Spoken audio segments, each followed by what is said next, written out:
What is going on, everyone? We are just over, or I guess I should say under 2 hours to kick off to the 2020 college football national championship game. We got Alabama, Ohio State for all the marbles. And my buddy Matt Scalisi joining me now. He says, hey, we're here tonight. We're here tonight to get you hype. That's the goal of this pregame broadcast that we're doing. We're getting you hype. We're getting you set up. We're getting you fired up. But before we get you fired up, we got to give a shout out to our sponsors right here. Andrew Sports Medicine, taking care of our buddies there, Dr. Lyle Kane and the staff there, taking good care of the Crimson Tide all season long for many years. So we appreciate our sponsors for this one, and of course appreciate all they do to keep the athletes out there cruising along safe and healthy. Kind of crazy when you think about it, because we are talking about a national championship that we did not know, Matt, that was going to actually happen. When we were sitting here kind of putting together a game plan, it felt like shuffleboard of like, is this football season even going to happen? And if it does, when's it going to happen? And everything got delayed. And then we're looking at two teams, one of which that played, I guess you could say, 10 SEC games. And then you're looking at an Ohio State team that had a much more condensed season. So that certainly plays into this as well. Yeah, much more condensed season. But with that being said, oh, by the way, you like my shirt? 'Tis the season. Da! That's right. So y'all, pretty exciting matchup in my opinion. And I don't know about you, Matt, but if there was a matchup to be had, obviously there was thoughts that we were going to see the Crimson Tide play Clemson once again, 10.0, whatever it is at this point. But we got a pretty good matchup, and I think some really good storylines going into this one. Just want to get your thoughts kind of off the top. What sort of the storylines that you're monitoring and looking forward to most if you're matching and pitting up these two teams together in this championship game? Yeah, well, we talked about this a little bit earlier today. I did with John Talty and Matt Zenitz on First Down South, but I think everybody's going into this game expecting an offensive shootout. And the fact that we're all expecting it probably guarantees that that's not how it's going to happen. Yeah, we're going to end up with like a 9-6 slugfest. I highly doubt that. There's just too much offensive talent on the team for both squads here. But I do think it's going to be the kind of game that Alabama fans are often uncomfortable with. And that's because they like being in control. They like seeing their team dominate the opponent. Oh, yeah. They like blowouts, in short. I mean, that is what Alabama fans are most comfortable with. That is their comfort zone, is domination. And they don't really make exceptions for playoff games, even though that would probably be a reasonable thing to do. But you go back and look at I think they got conditioned for it. I think you go back to 2009 when Alabama started this run, and even though Texas made a nice little comeback in the second half, it was all Alabama in the first half of that game. It was everybody thought that thing was over at halftime. You go to 2012, and obviously Alabama blew out Notre Dame in that game. They blew out Notre Dame last week, and I think even though Alabama's had these very intense showdowns, these shootouts with Clemson in the national championship game and with Georgia, they're still conditioned in their minds, at least the fans are, for when they see a back and forth, when they see Alabama going toe-to-toe with a team that's pretty close to them talent-wise, which doesn't happen very often, they get really uncomfortable. And unfortunately, I think y'all might need to brace yourselves for that tonight, because Ohio State is really good. This is the only team, and look, the most talented team doesn't always win in college football, but they definitely win most of the time. And this is one of the rare instances where you can honestly say that the opponent for Alabama tonight has very close to the same talent level as Alabama. Yeah, I could not agree with you more, which I think makes this matchup even more intriguing. And, I think there was some speculation. Obviously, the season looked kind of weird. Obviously, Ohio State coming in, not playing as many games, very, very, very, very, very late to the party. But with that being said, there was some skepticism surrounding Justin Fields. He came out of the gates as the Heisman front runner. And then all of a sudden we saw him, struggle a little bit this season, and he didn't kind of, he wasn't there on the final day, right? He wasn't in the final four that we saw the Heisman Trophy ceremony as it was being unveiled. So that, told you a little bit about where he was sort of placed and kind of just his performances this season. But that is a big storyline coming into this. Justin Fields had one heck of a night last week against Clemson, one of his best games, in my opinion. And then, of course, the big question is, how healthy is he for this game? He got hit pretty hard in the ribs. I know there was some concern because we really don't know what happened with the injury, but there has been some comparisons to Justin Fields' injury as being something not just of a rib cage, but potentially a kidney or something like that could be more severe and could have caused some concern as to whether or not he would be available to play. But of course, that's all speculation. Ohio State didn't really give us a whole lot in terms of what that injury looks like. But according to Coach Day, Justin had a good week of practice. He's done a really good job preparing, according to Ryan Day. And, I think they feel confident in him to be able to come out. I imagine they've got him pretty done up, if you will, preparing for this game. You like that? Pretty done up. Yeah. Pretty done up for this game to prepare for this and to You get made ready. it sound like he's a Thanksgiving turkey, Lauren. Yeah, had to stuff the turkey. I think that you never want to go into a huge game with one of your key stars less than 100%. And obviously football players can play through a lot of stuff that the rest of us are not really capable of, both because they're, incredibly gifted physically, but also because football teams have access to trainers who are capable of kind of putting you in a position to do things that you'd be surprised what you're capable of when you get taped up the right way, when you get harnessed up the right way, and when you're on allowed, legally sanctioned pharmaceuticals. You can play through a lot. And believe me, anybody who can physically go out there and play tonight you're not going to be able to keep them off the field without a security guard keeping them out of there. These guys, we've heard it about Jalen Waddle all week, that he seems like he absolutely wants to do everything possible to get out there in this game. And I think the only way that he won't play tonight, the only way that we won't see him, is if a trainer or a part of the medical staff or the coach just says, "Listen, man, you just ain't got it tonight." You ain't got it, or it's not worth it. Yeah, I think, but I don't think Jalen's making that call. I mean, I think he's gonna push himself to go out there, and I would expect the same thing from Justin Fields. That said, if both of those guys are out there playing less than 100% tonight, I think it's going to have a bigger impact on the game for Justin Fields to be hurting and restrained in some way than it would for Jalen Waddle, just because he touches the ball every single snap and they require so much of him. And frankly, Ohio State hasn't always been super great at protecting him all season. They're in the bottom half in college football in terms of protecting the quarterback, in terms of sacks allowed. So I think that's an area to watch in this game. Can Justin Fields endure for 4 quarters as Alabama no doubt puts a ton of pressure on him and tries to make him uncomfortable? Yep.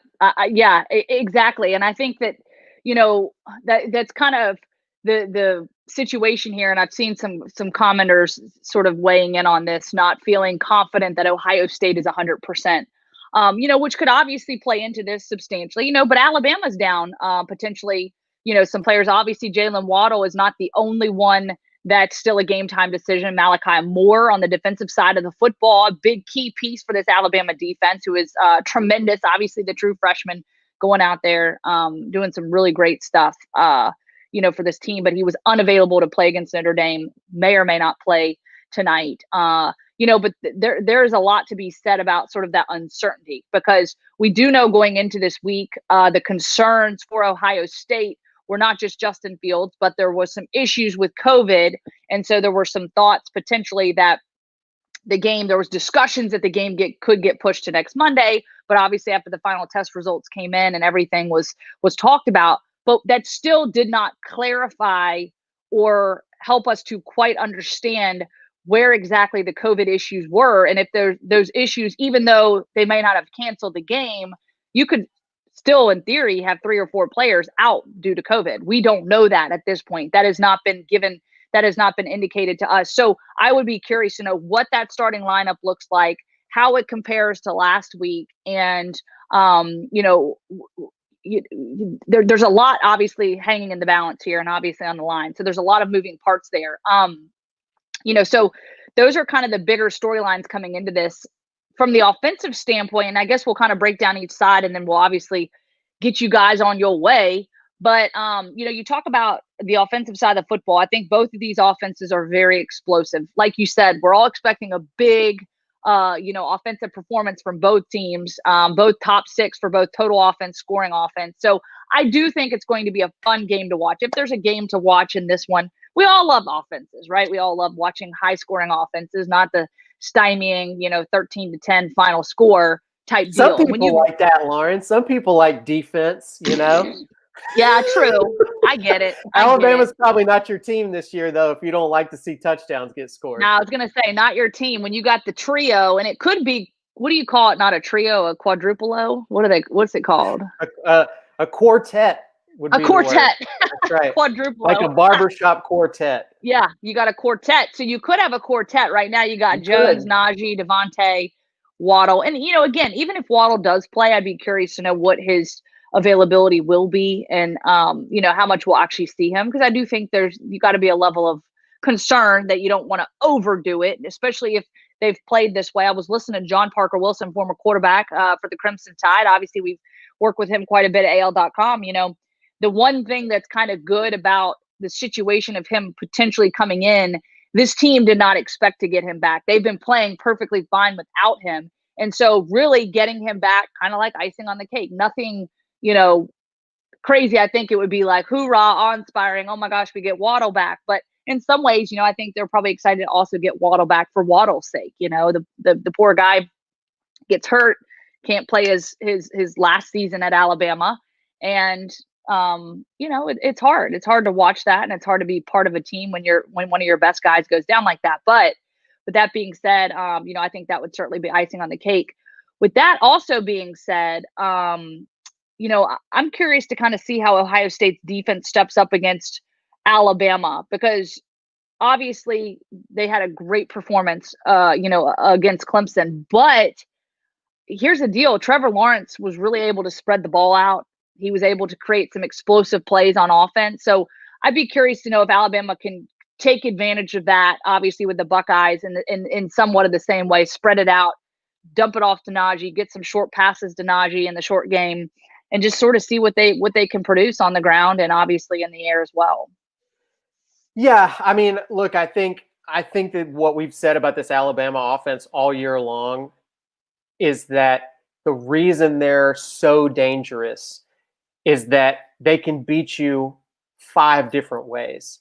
And I think nobody's really even challenged them on more than a couple of them. Nobody's even been able to shut down multiple of those different styles of attack for Alabama's offense. Probably the most we've seen them get slowed down at all was against maybe Arkansas for a little while, maybe Texas A&M a little bit early, but nobody's been able to stop them in multiple facets.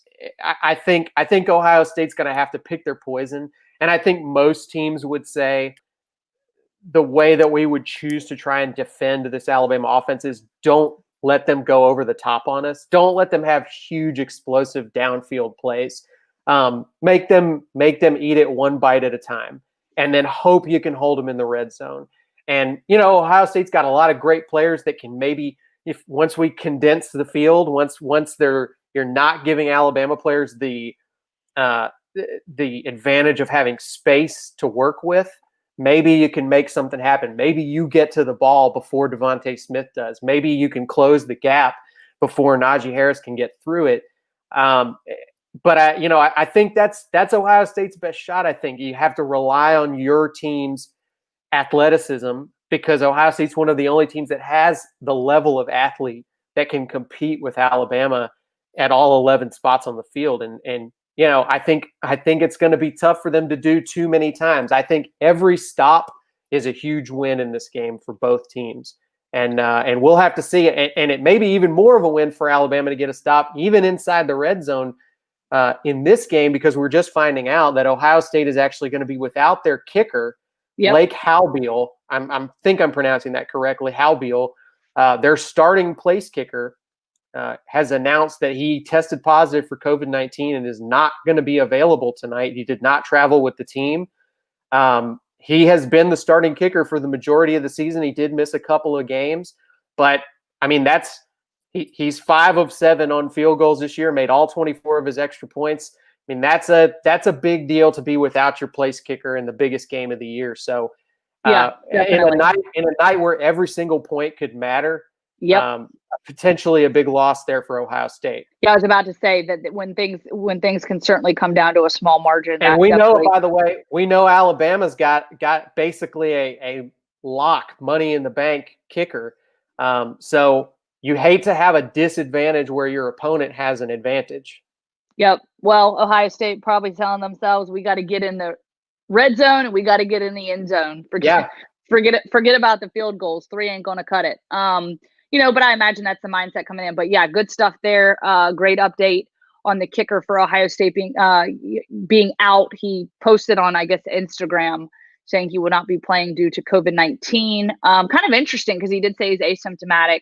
He did spend the past 4 months, it says, making sacrifices, have not seen my family and friends a single time. Obviously, upsetting to have it gone all through this and getting to the end and dealing with this. So, again, he makes this announcement. I'd be curious to know with contact tracing, this could certainly be a concern as well for some other players. But yeah, definitely will be interesting to see. Before we let everyone go, I do want to just talk about the defensive side of football. Obviously, we've seen, we obviously know Ohio State's going to be tough to defend, not only Justin Fields, but hey, we would be remiss if we did not mention Trey Sermon. Trey Sermon can flat out run that football, pound the rock. But he is just, I'll tell you, he certainly came on really strong these last couple of games for the Buckeyes. He's been very highly touted, talked about quite a bit. So, I think Alabama's certainly going to have their hands full, from that standpoint. But also on the flip side of that, I do want to point out that, Alabama, there was obviously some struggles early on. We talk about that from the defensive side of the football, but, kind of early in the season, they were giving up, I guess I had the statistic here, giving up 22 points per game in the first 6 contests. And then they kind of adjusted some things, obviously have shown quite a bit of improvement, and they lowered that number to 16 over the last 6 games. So, I think that Alabama is certainly going to have to come out ready to roll, limiting the mistakes, get pressure on the quarterback, get pressure on Justin Fields, and maintain that for all 4 quarters. I think that, like you said, we'll go back to what you said at the very beginning. I don't think Alabama fans are going to be able to sit and be comfortable as they dip their chip in the salsa or whatever chips and dip you guys might be eating out there, because I'm going to be eating some chips and dip. That's what I do. Keep your Tums handy. Yeah, keep your Tums. I'm making me some. Guess what I'm making, Matt? I'm making me some street corn dip. How do you feel about that? You're a big street corn fan. Love me some street corn. Legendary. Holy. Love it. You got anything special? You can put some. I bet you put some pigs in a blanket in the oven, aren't you? I've actually got some baked potatoes going right now that are going to be going with some steak that I'm about to cook up pre-game. So I'm going special tonight too for the last big game of the year. Lauren, if this were a normal year, you and I would be in Miami right now eating probably press box food, chili dogs, some popcorn, getting ready for the game. But no we're going to have to leave the chili dogs to our colleagues, Michael Casagrande and the rest of those guys down in Miami tonight. They're I'm sure they're not watching this right now because they're doing their jobs, but we just so appreciate our teammates that are back here in Alabama working tonight and in Miami tonight covering this game. It's been an incredible season. We appreciate all of you guys for sticking with us and being accommodating to us during this very weird year. And we've done our best to try and get creative and keep this season fun for you guys. And we've got one more game left tonight. And then Lauren and I will be back with you as soon as the game is over tonight. We'll be back a few minutes basically after they do the trophy presentation. Tune right back in here, and Lauren and I will be back with the post-game show. Yep, looking forward to it, guys. Game kicks off in just over an hour and a half, 7 p.m. Central Time on ESPN. It's going to be a fun one. Obviously, we'll have all the content and coverage. Follow us on our social media channels for updates, graphics, fun reports. I know our beat reporters, as you said, will have a live analysis going on, but I hope you guys enjoy it. I think it's going to be a fun one. I'm glad we made it. Again, thank you all for tuning in, staying with us, and also a last-minute shout-out. Well, Matt, first of all, I want to say thank you to you. Or last of all, I want to say thank you to you because we've done this thing however many weeks now. It's been fun. It's been a lot of fun. Been a little different, but hey, I think we figured this thing out, and yeah, it's been a good time. So we appreciate you, Matt. We appreciate all of y'all out there, and we appreciate our sponsor, Andrews Sports Medicine. Andrews Sports Medicine, aggressively pursuing victory over injury. Call 205-939-36